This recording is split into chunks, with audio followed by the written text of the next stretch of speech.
Hey guys, today we're going to build a slide that looks something like this. Now, this is called a 3-panel slide, and it's a way that we can show 3 pieces of information on one slide that together tell a very compelling story. So as always, we'll start with a blank canvas. So we have our underlying data in Excel, and you can see it here.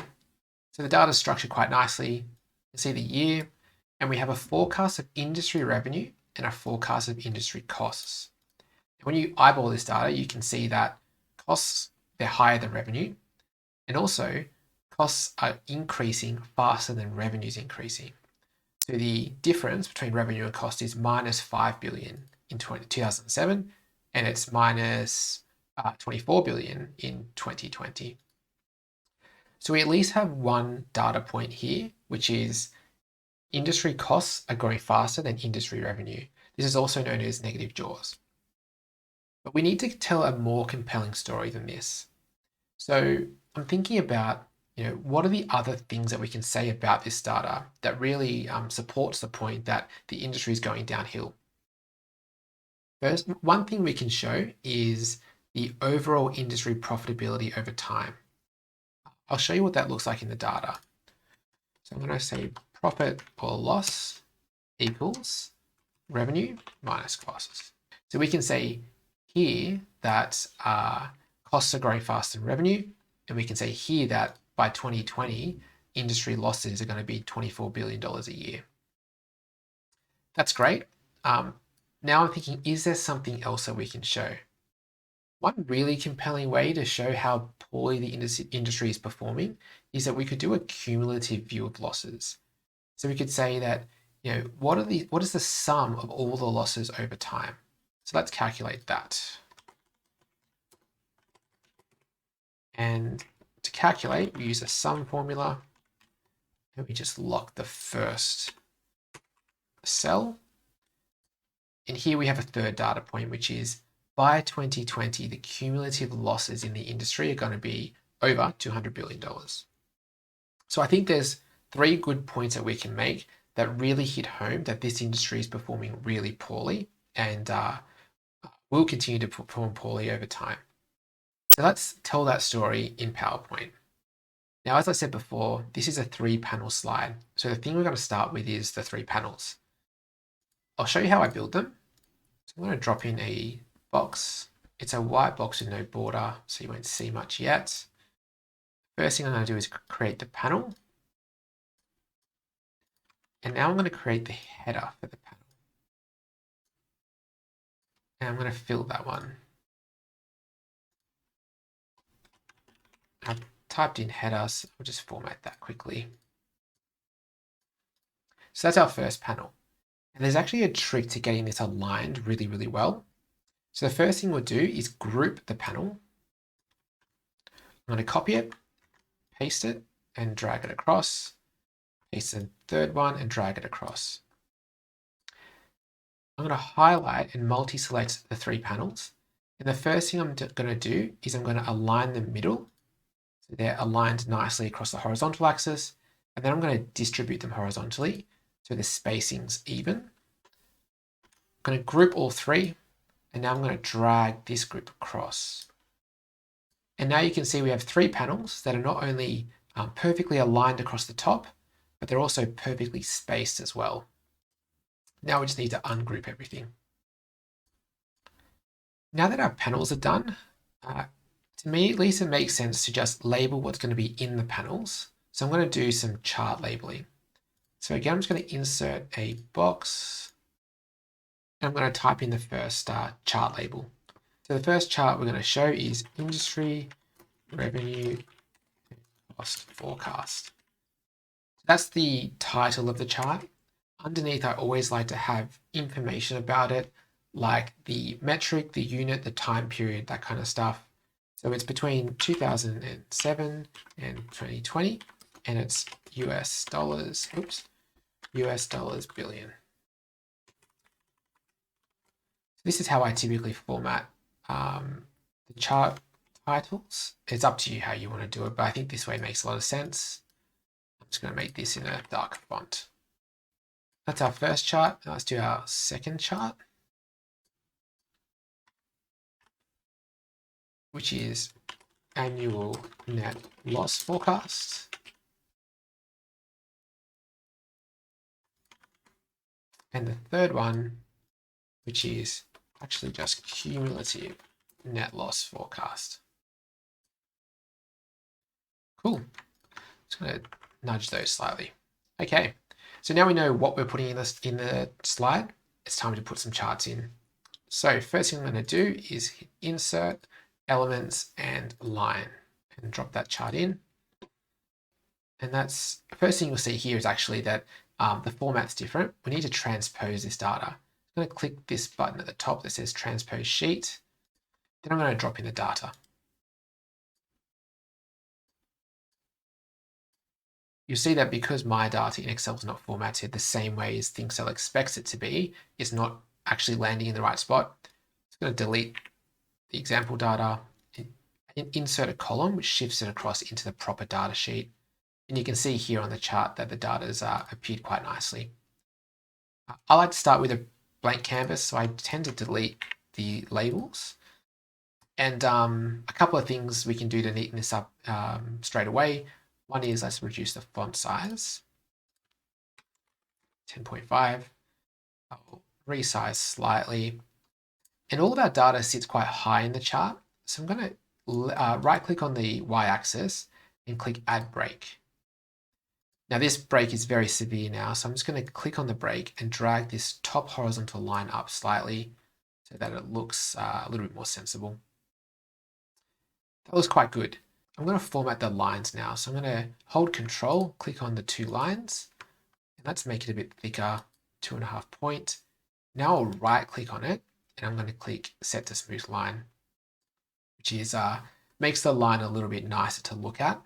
And because it's not actually that relevant to see the individual data points across the line, we don't exactly need to know where these data points sit on the Y and the X axis.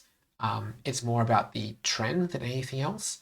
I'm not too concerned about the smoothing, kind of like making it hard to understand what the points are. Okay, so let's format these lines a little bit more. This is our cost line, and to my mind, it makes sense for that line to be red because costs are red, and our revenue to be green because revenue is green. That's good. Now we should format our axis labels. So these numbers here are billions of dollars. So I'm going to put in $1 BN. And these are years. Because we need to format this to fit into this quite narrow panel, one useful thing to do is to reformat these years. One thing we can do is we can change the full year into a 2-digit year. And to do that, I'm just going to type in YY. And you can see now that we can have more years in because it takes up less space. Other thing I like to do is anything under this break, I'm just going to delete because it's not that useful. I'm going to delete the label and delete the point, the tick mark, and that looks a lot neater now. So the thing that's missing here is the growth rate. Like it's clear, but well, it's not clear what these lines represent firstly. And secondly, although it's clear that the growth is different, it's not clear how different it is. So I'm going to have to label these lines. Now, we could use the default labels that go into these charts, but I think that because we're in quite a tight space, I like to have more control over the labels. So I'm going to put them in manually. Hit Insert, Shapes, and drop in a shape here. And this is going to be our cost, and then X% PA. That's our growth rate. Just do some quick formatting. 10.5. That's cost. Here, I'm just going to drop in revenue as well. Now this has a white background, so I'm covering the line underneath. So what I might do is just give myself a little bit more space by dragging this up, and that looks good. And let's calculate the growth of revenue and the growth of costs. Now I'm going to calculate the growth from 2010 onwards because that's the period where we're forecasting. So let's do a CAGR calculation. So final value divided by initial value to the power of 1 over the period, which is 10 years, and minus 1. Cool. So we can see that revenue is grown at 0.7%, costs have grown at 2.3%. So let's drop that in. 3, 0.7. And I think one quite useful thing from my perspective is to kind of map the labels to the lines using color. I think it looks quite nice and it makes it easier to understand where the labels reference. So I'm going to highlight cost and make it red. I'm going to highlight revenue and make it green. And just for, I guess, stylistic purposes, I'm going to make the title more bold than the growth. I think that looks quite nice. As I said before, from 2010 onwards is where we're actually forecasting. So we need a way to show that that period is a forecast and anything before it is not a forecast. So to do that, I'm going to drop in a shape behind the chart. You can see it here. And what I need to do now is I need to line this shape up properly. This can be quite tricky to do. So I'm just going to spend some time manually nudging this shape so it lands in the right spot. I can see, for example, that it goes over the edge here. I can also see that the labels are going over the edge. So that's it. We'll fix that later, but I'll start by doing this forecast and putting it in the right spot. I'm going to send it to the back.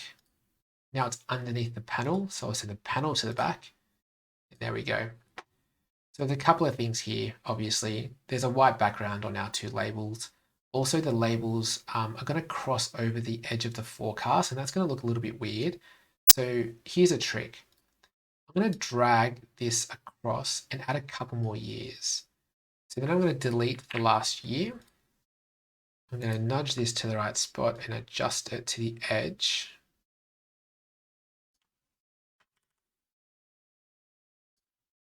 Looking close. And then these two, I'm going to remove the fill, reduce the size,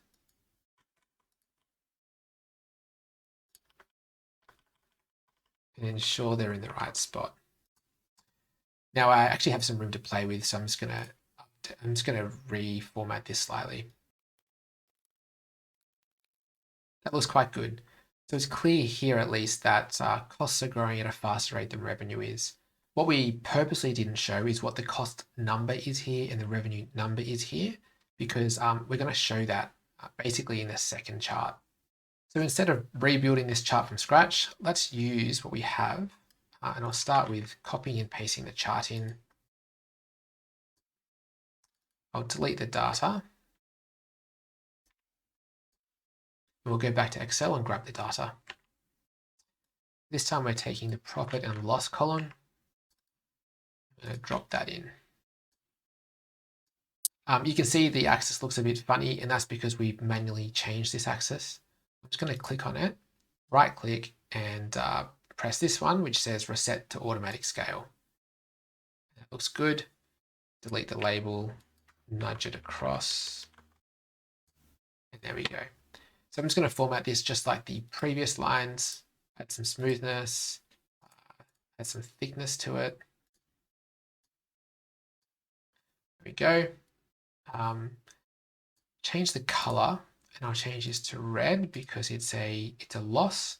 Now I think in this case we can actually use the default labels that ThinkCell generates. So I'm going to click on the last point and hit add point labels, and I'll just format this to say minus $24 billion loss. But I'll drag it underneath the line, and that looks quite reasonable actually. So what we're saying here is that by 2020, the annual loss will have reached $24 billion. So time to drop the last chart in. Again, copy and paste. Move it across slightly. And let's go into Excel and grab the data. Cumulative losses. There we go. And you can see our cumulative loss here. Now, this might be a little bit contentious, but when I think about cumulative things, I actually think about it growing because we're saying that over time, that value is getting bigger and bigger and bigger. In the middle column, we said the losses go below the x-axis. In the cumulative case, the third column, I actually think we should use a column chart and we should show it growing, i.e. going up. So let's do that. So what I'm going to do is I'm going to click on the chart and hit this, which is stacked. And you can see that we now have a column chart, although it's going negatively. So I'm going to double click and just change the data so it works the right way. Obviously the labels are too big for this chart. So I'm going to hit these and now I'm just going to type in -1 because I do need to make sure it's clear that this is a negative number despite going up. And unfortunately we can't fit dollars or billion in, but we have it on the y-axis and we also have it in our chart label.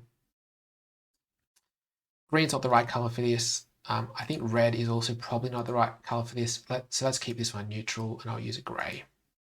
So now that our three charts are formatted quite well, we can add the last two forecast boxes in. So I'm going to select, copy, paste. I'll start on the right-hand side and drop this in. Looks pretty good.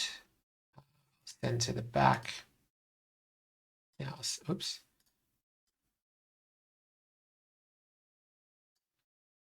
Cool, that looks pretty good. So just like in the first chart, you'll see that the label is creeping over the box. So let's extend this axis. Because it's a column chart, actually the easiest way to do this is we can just add one more year, which has no data point. Delete the label. Now we can resize the chart slightly and drag forecast across. Finally, we'll do this for our middle chart.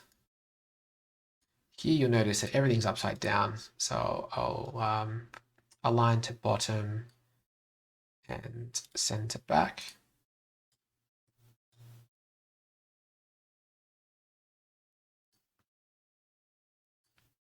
And now you'll see that we have some overlaps. So let's just fix that one up by extending the chart. Perfect. Cool, so the final thing we need to do is label our panel headers and our slide lead-in. So the panel headers should describe what's underneath it, but work together to summarize what the lead-in is saying. So here we can say something like costs are forecast to rise 4 times as fast as revenue.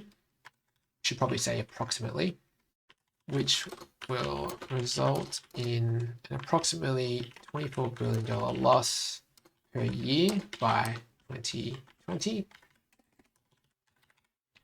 And total cumulative losses of approximately 209 billion between 2007 and 2020. And I mean, one stylistic thing is it does make sense to have your panel headers to be a larger font than your the rest of your slide.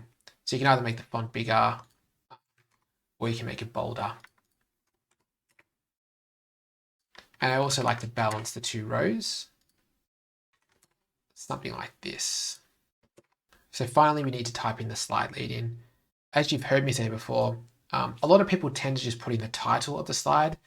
They might write something like total industry revenue and costs over time, or total industry profitability over time. It's not actually that useful if you do it that way, because you're saying to the reader, you need to figure out what the insight is, or what the so what of the slide is yourself.